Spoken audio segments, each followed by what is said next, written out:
What is the connection between documentation and compliance?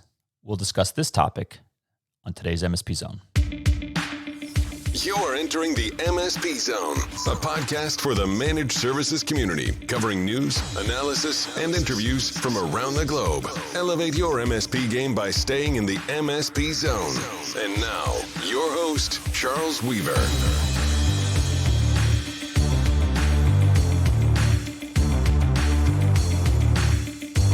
Documentation.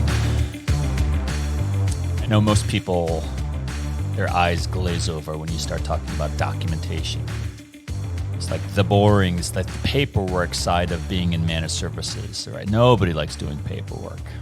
Well, I'd like to change or attempt to change your attitude and opinion when it comes to documentation as an MSP and change it from a necessity requirement, which I think it is, and I'll make the case for why it is a necessity and a requirement. But I'll also make the argument that documentation is much more than that. Documentation actually is critical to a successfully run, operated managed services practice. You can't have a good MSP practice without documentation, period. That's my thesis. That's my statement, and I'll back it up. I'll offer you some evidence of that. But we're also going to ask and resolve that question that I asked at the beginning, which is, what is the connection between documentation and compliance? Because there are reasons why you as an MSP would want to document your service delivery process and other things, but typically compliance doesn't enter into it, or it hasn't until recently. In the last several years, compliance now has become very critical for documentation. And the other argument I'll make is that without documentation, you cannot achieve compliance today as an MSP. It's impossible. It will not happen. You will not be compliant unless you have certain documentation of your practice available to show people and in a certain format. The formatting is actually pretty inconsequential when you ask me. But the substance, what's in it? What does it cover? Those are the things that I think are really important. It's something we're going to discuss, and it will do wonders in your managed services practice. So let's just dive right in, right? In my experience, and I've never really done a study. I'm not aware of any study that has actually asked this question. If any of you know of one, let me know. I would be really curious to see it, but I've not seen it. We've never conducted it within the MSP Alliance.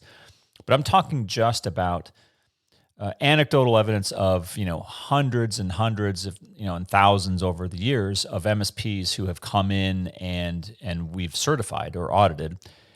The number of them at the beginning that do not have really fully matured documentation is fairly high, meaning that when they come to us versus when they leave the program or they finish their first year of certification, like an MSP Verify, it's a very stark contrast. At the beginning, they don't have much or they don't have anything. At the end, they've got a really good start on their documentation journey. And so if you extrapolate that out, I'm deducing that it's a very similar high percentage of MSPs globally who just don't have documentation, either entirely or they just don't have it it's not very mature, right? Maybe they have one or two things. Maybe they have, besides articles of incorporation or maybe an operating agreement or maybe a handful of technical documents, but they don't really have things that talk about the process of the organization, the MSP specifics, or even like information security, data handling, data processing, vendor management, all that stuff. And it doesn't mean that the MSPs aren't doing it. So if you're out there saying, freaking out because I'm telling you that documentation is not that significant amongst MSPs, it does not by any means mean that the MSPs aren't doing things the way they should, nor does it mean that the MSPs don't have a process. I'm not saying that. To repeat, I am not saying that MSPs lack process. MSPs, even the average MSPs, have process. It's just not documented. It's not written down. But they have it. And the better ones, even without documentation, still have a process that is pretty good. It's efficient, it's scalable, it allows them to do the things they need to do. It's secure, it protects the MSP, and it protects the MSP's customers. It just hasn't been written down. The components, or all of the components, aren't existing in a documented, singular, easy to access location. And that is really what we mean when we say MSP documentation. And so if you start with that, then it's I don't want to say an uphill battle, because it's not. I think it's gaining momentum incredibly quickly. I just got off of a webinar where with IT Glue, and they this is what they do. They do documentation for MSPs, and so it's becoming a more common theme. Regardless of what tool you use, even if it's a straight up SharePoint environment or use Dropbox, I mean, where you put it is not as important as, do you have something to put there? Do you have documentation that meets the requirements that I just outlined? And that's where we have a lot of work to do. We still have a lot of minds to reach, a lot of MSPs to convince, and I don't think it's going to be difficult. Honestly, it's going to be the same message that we took, many years ago. Maybe for the last 5 to 10 years, we dealt with the, password management in a password locked Excel document. No, that's not the right way to secure and store your passwords. You have professional technologies now that do that for you. That was an educational, evolutionary campaign that we had as an MSP profession, to get MSPs from where they were to over here using password management tools. And we have the same thing to do now, again, with documentation. You have a lot of MSPs who have little to none in terms of documentation, and we need to get them to having more documentation. For those unconvinced still, like saying, why do I need to have documentation? I've tried it. It's boring. I don't like it. My boss asked me to do it. I hate doing documentation. It's stupid. It has nothing to do with what I do as a technician, as a NOC personnel, or whatever. I don't know if you're saying that or not, but why is documentation important for a managed service provider organizations? Well, I'll give you 4. And I kind of went over this in the IT Glue webinar. But for those of you that didn't hear it, it's useful. There are 4 that I came up with that are fairly common benefits that transcend almost all segments of MSPs out there. Meaning, it applies to big, small, medium MSPs. It applies, these 4 areas, applies to MSPs of no matter what their location around the world, no matter what type of services they offer, no matter what type of customers they service. These kind of 4 main areas are benefits that will be achieved principally through documentation of policies and procedures. And so it doesn't really matter who you are as an MSP. This should apply to you, period. The number one thing is the improvement of your MSP process. The fact that we came from the value-added reseller, the VAR, break-fix, reactive IT movement from the 1990s, migrated or evolved, if you want to look at it that way, into managed services, proactive IT management, not reactive. Process improvement first evolved, and only now has started to become codified or started to become standardized and passed down to other MSPs through documentation. Meaning that we're not a bunch of, cavemen sitting around a fire, eating, a leg of brontosaurus, or whatever, they ate back then, passing tales or cryptographs, written on a cave wall to pass down and share knowledge.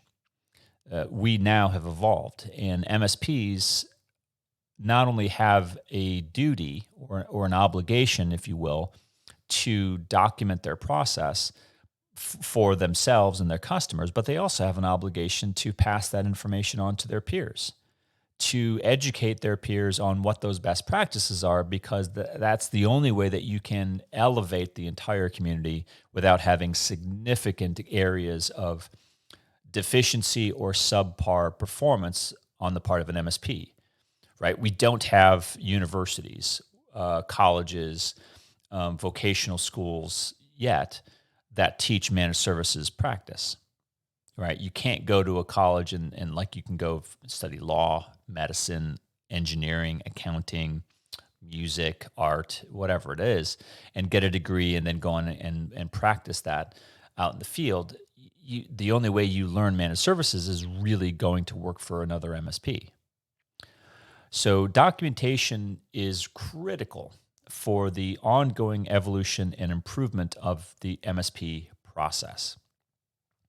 Another holdover from the VAR reactive break fix community that is utterly destroyed by documentation, and quite reasonably so, because it's a horrible business practice that I've seen so frequently over the years, and I just can't stand it when I do see it. And I still see it to some degree today, and it's a very common phenomenon. But I think that it's getting less and less prominent, and that is the silos of information.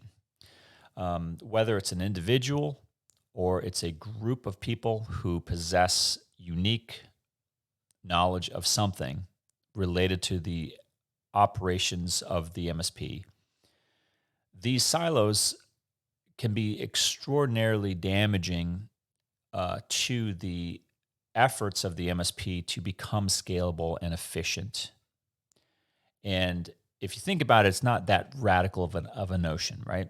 If you've got somebody or a small group of people in an MSP organization, and you're trying to grow that company, right? You're trying to scale it. You're trying to bring on, in an order of magnitude, far more customers than you need. You want a lot of customers to be serviced by, a relatively small number of people, because you've got good technology, you've got good people, number two, and you've got good process that allows those people, technologies, and the process to scale and deliver a really valuable service to a greater multitude of people, greater than a one-on-one relationship is what I'm meaning. You can't do that with those silos existing.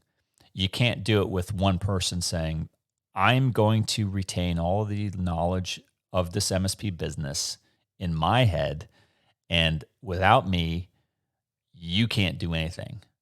And it's a very regressive version of, I'm going to take the ball and I'm going to take the ball and I'm just not going to allow anybody else to play.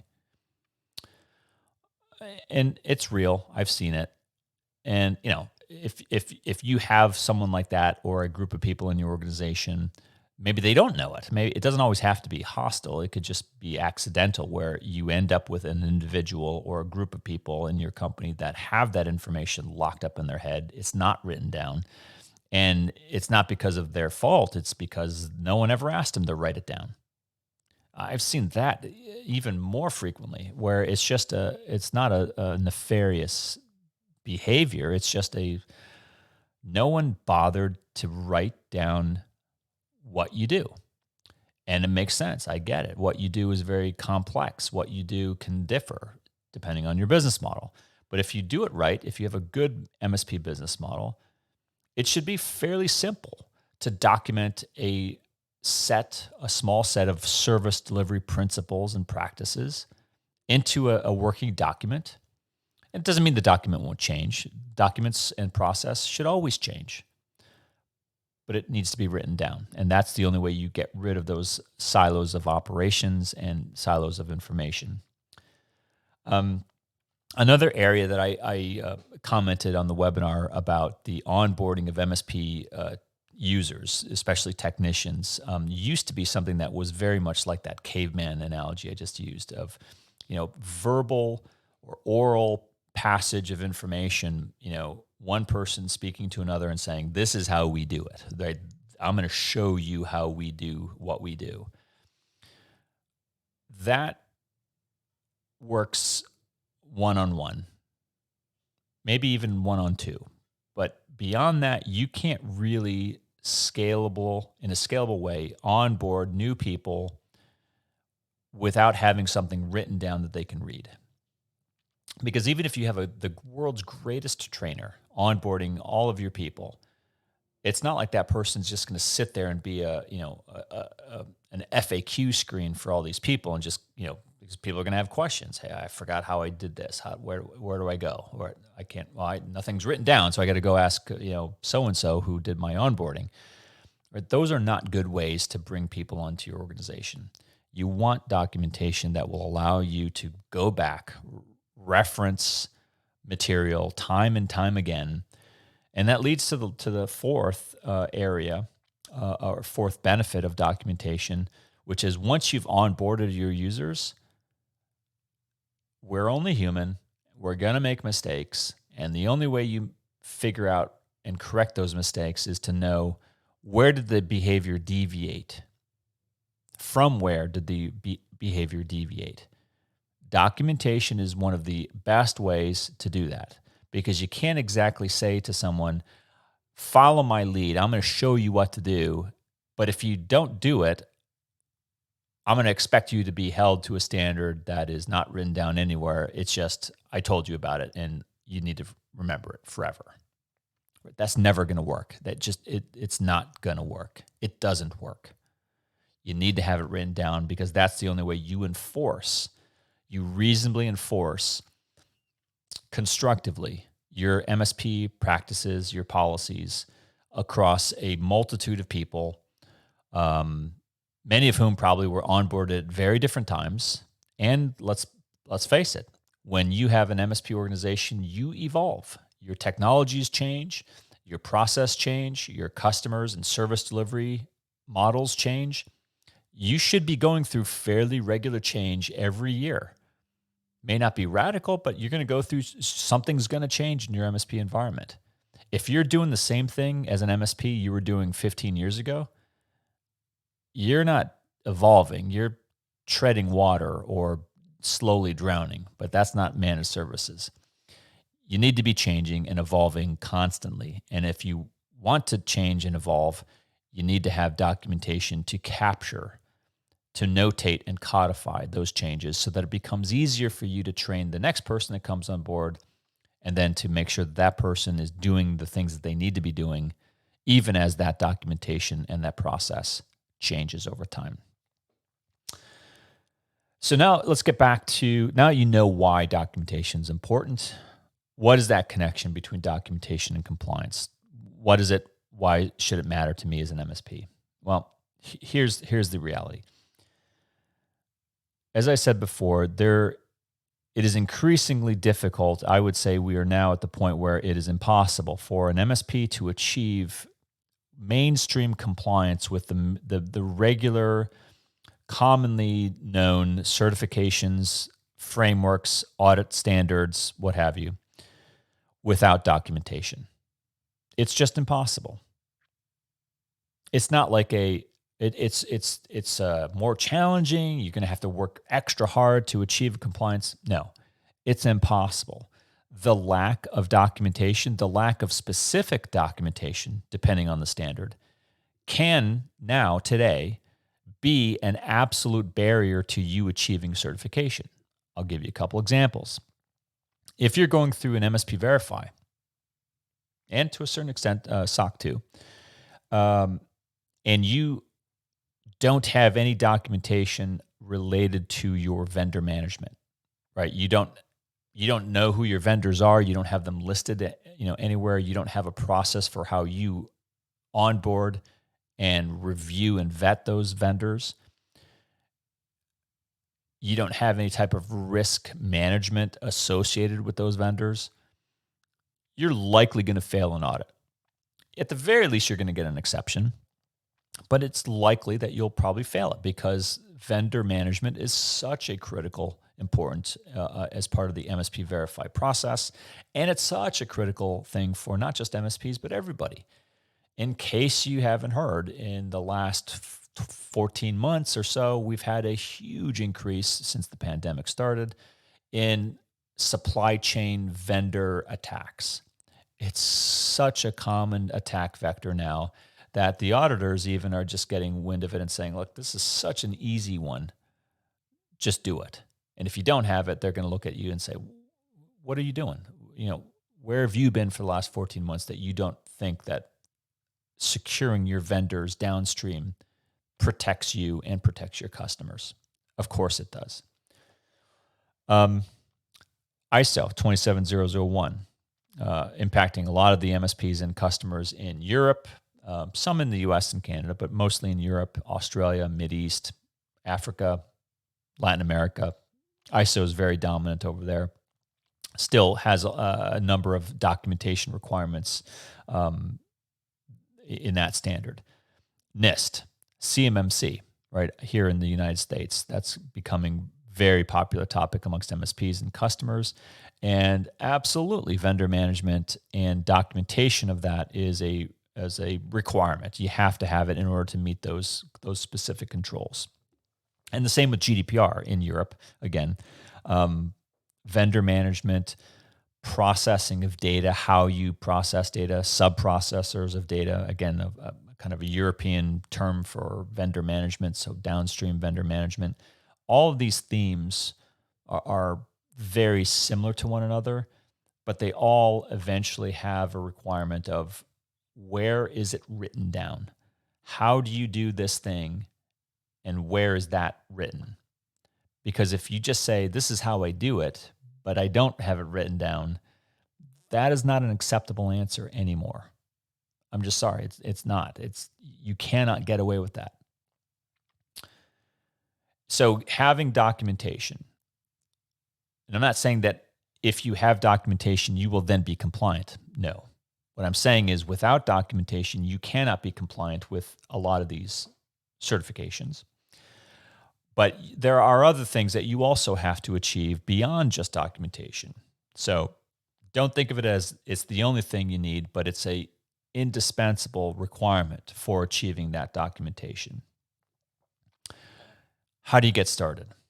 Well, as I said on the webinar, the webinar is probably available if you go to IT Glue. I'm sure you can go register for it and see the replay. What I said then was, don't boil the ocean. Just start slow and start to take it easy and don't overthink it too much.